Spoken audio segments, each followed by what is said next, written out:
ઓલા ઘરમાં જા, ત્યાં ત્યાં ત્યાં ત્યાં ત્યાં મને લેવા દે, મને ગન ગન ગન ગન ત્યાંથી બરોબર લેવા દે, મને મારવા દે. અરે માર અરે માર ને યાર.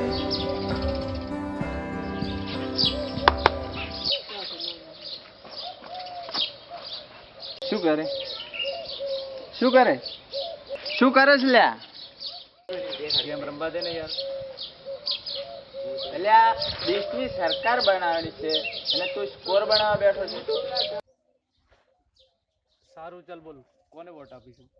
વિચારું છું પેલા કિશનભાઈ ને આપું. કિશનભાઈ તો કોણ, પેલા એ જ અધિકારી હતા એ જ ને? હા એ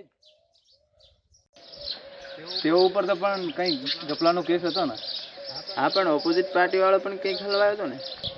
કિશનભાઈ તો ખાલી 20 લાખમાં જ હારવાના, સામે વાળો તો કરોડોની રમી ગયો છે.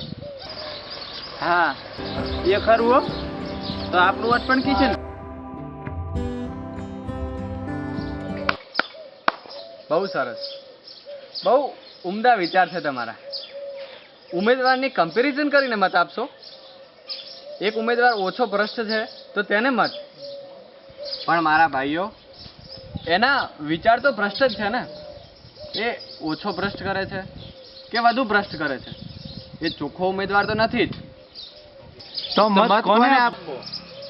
એક સારા ઉમેદવારને. અને જો કોઈ સારો ઉમેદવાર નથી તો આપણી જોડે બીજું ઓપ્શન છે, નોટા, નોન ઓફ ધ અબાઉ. તો મારો મત સાચા ઉમેદવાર. સરકાર બનાવો, પાર્ટી નહીં.